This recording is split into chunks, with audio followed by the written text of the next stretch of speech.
multidisciplinary in that it ensures that arts and science complement each other. Second, it avoids fragmentation on the top.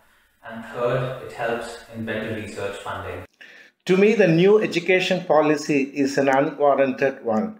During an emergency, mysteriously, education went into center's concurrent list. The education should be vested back to the state governments because they are in a better position and equipped to assess what is required to the people of the state. An uniform syllabus for the entire country is a disastrous decision. A greater focus on quality of education, skill development in education, and internationalization of education. We had to have those three elements in our educational system, and that's the reason why we had to reimagine it. Good afternoon, everyone. So today we're on a panel discussion about the new Education Policy 2020 and the amendments about the new Education Policy 2020. So firstly, let me introduce myself. I'm Vedangshi Roy, a student of Jindal School of Journalism and Communication. And now heading on to our panelists for today. So let me first introduce our panelists for today. So today on panel, we have Ms. Tanvi Pruthi, who is a political analyst, a TV news panelist, and an educator. She is also a professor of law. Then we have Mr. Shubham Mehta, who is a columnist and educator. He runs his own school and also is a professor of constitutional law. Then we have Mr. Abhimanyu Singh. He is a young, strategic, and responsive educator and a lawyer who is an expert in legal field, having more than 6 years of experience in teaching, research, and litigation. He is also the founder of the clinic Manu Legal, which is an online web portal.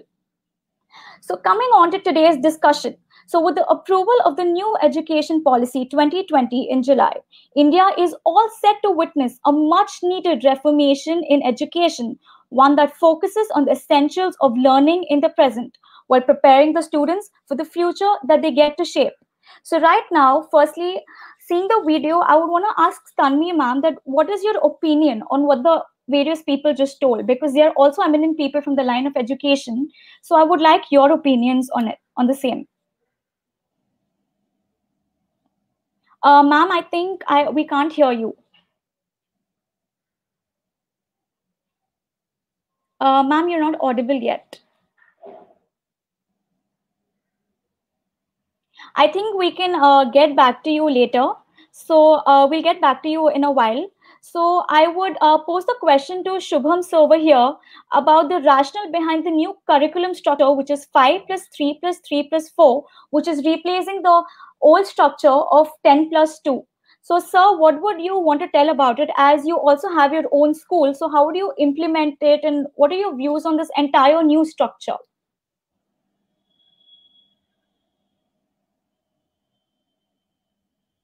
Sir, I think you're muted. Am I audible to everyone?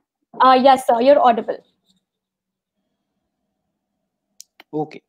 So, see, the thing is, all the experts always say that the biggest flaw in an Indian education system is that it is more about rote learning. What we say in Hindi, the rattafication. Cram, cram, cram. We don't give much emphasis to vocational courses or experimental learning or activity-based learning. The government has decided to bring in this 5 plus 3 plus 3 plus 4 system of education, in which the first 5 years will be for foundation years. Then next will be in this foundation years, the whole emphasis will be on the basic understanding of the kid, numeracy, language. And after that, in the next stage of preparatory stage, vocational courses will be introduced. And in the next stage, experimental based learning will be provided to the students. And in the higher stage, it will be multidisciplinary aspect, multidisciplinary option to the students. It's not like that before. If you're going in sciences, you have to be in sciences only. If you're going to in arts, it's arts only. No. So I think we cut you off because of your internet connection. So I think we can get back to Sir later, or is Sir back here with his internet connection? I'm not sure as such, so I think we can have Sir to continue later While I think I would ask Abhimanyu sir about the digital divide is a major issue not only among students but even educators who do not have the necessary resources or infrastructure to continue learning teaching activities. So what would you want to say? Because you have a web portal, Manu Legal. So, everything is getting digitalized in today's age. So about the new education policy, what would you want to say about it? Yeah, just when this pandemic starts, before that, I was teaching law in various universities and law colleges Yes. in the state of Rajasthan. So when these universities shut down and the students were unable to get the get digitally learning through their teachers, and at that particular time, what I thought and what I decided that there should be a platform which can provide uh, digital learning to all the students, because without digital learning there is a lack of digital divide, because it is dividing the students as well as the teachers, and the relation between these student and teacher is getting divided because of the lack of digital knowledge of teachers. Because most of the teachers in our region, especially in Rajasthan, they are lacking digital skills. Like for example, most of the teachers are unable to access the internet through any web portal like Zoom, etc. So the best point or basic point I should say is that when we are going to talk about the digital learning through teachers, then the first and foremost thing which should be done is the accessibility of technology, or accessibility or through technology to all the teachers who are teaching the students.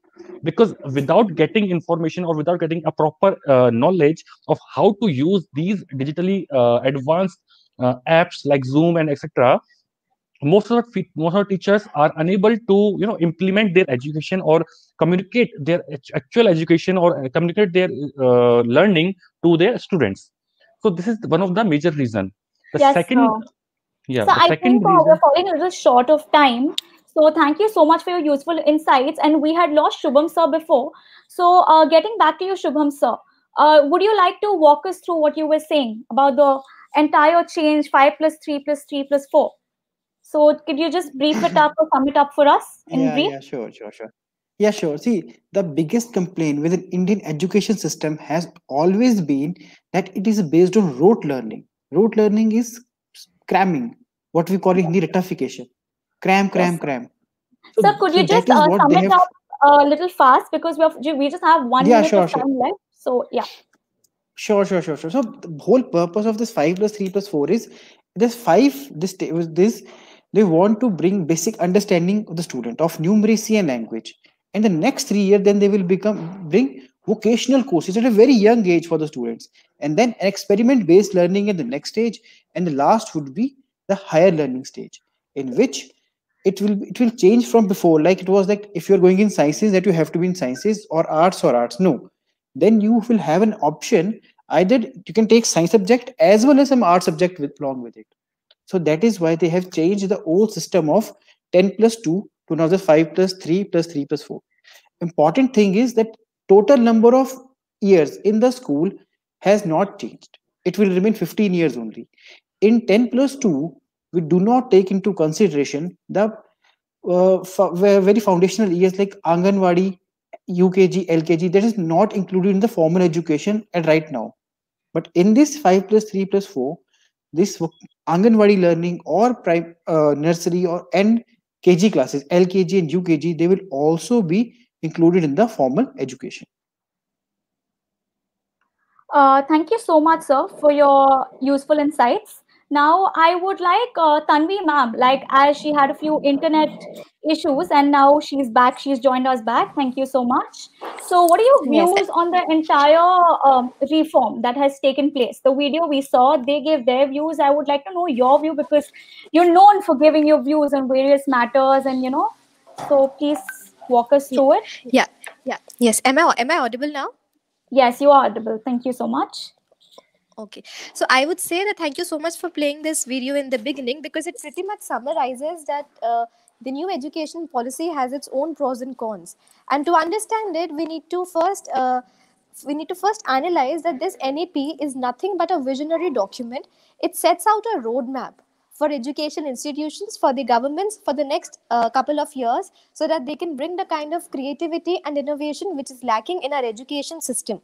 So, as I said, it's a visionary document, and the two biggest, I would say, cons or disadvantages of this policy, which I would like to highlight over here. First is that there is no clarity on funding. Now we are talking big about bringing up new curriculum, new subjects, and skill-based learning and all of it. But where are we going to get the funds for our schools, government schools or Anganwadi schools, for them to function? The biggest problem in India, which this policy fails to address, is that we do not spend enough on our education sector that we need to do. So, and there is no clarity on it in the NEP. Secondly, that I want to highlight that the professor in the video also did, that the autonomy which has been taken away from the state, I think it should be restored back, because we do not need macro management in the education sector. Education should only be micromanaged at the state level. They know what's best for their schools. They know what's best for the audience that they cater to, for the children, in rural areas or in urban areas. Different states have different set of their background from where students comes, and I think states are the best judge, and they should decide that what kind of curriculum they need to offer for, let's say, a child who grows up in Haryana, or let's say a child who grows up in Maharashtra. So you can't really have that kind of uniformity in the entire country. So these are the two things that I want to highlight based on the video that you have shown. Thank you so much, Tanvi, on your useful insights. Abhimanyu sir and Shubham sir, would you want to say anything about it? Or would you want to give your insights too on the same matter? Yeah, I would like to say that, yes, Ms. Tanvi is saying just correctly, because we cannot imagine that the particular student who is studying in a tribal areas of Rajasthan, like in Banswara district, there are no basic amenities provided to each and every student. We cannot compare that particular student to a student who is studying in the city of Delhi or in any of the government school of Delhi. So, because we cannot make a uniform education policy all around India, the reason behind is that there are lack of facilities provided to each and every students. That is the main thing.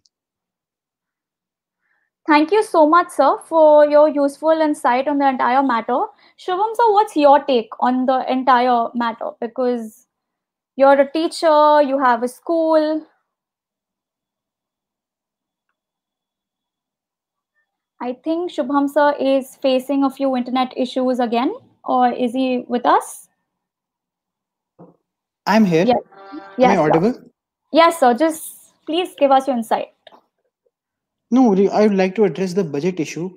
See, let's understand that we are a revenue deficit country. When our budget is prepared every year, in every sector we have a deficit. So same is the case with education also. We are suffering from huge deficit in education. Probably an option could be education cess, which we can levy on the people. But it is for the governments to decide that to what extent they want to go ahead and do this. Thank you so much, all of you, for being present, and my heartfelt thank you to all our panelists. I really appreciate your views and opinions on the new education policy, and I'm sure our audience has found great value in our discussion. And thank you for being with us to understand more on the new education policy. And I hope that this policy will do good to people and have a bright future for the students tomorrow. Thank you. Thank you for having us. Thank you. Thank you for having me.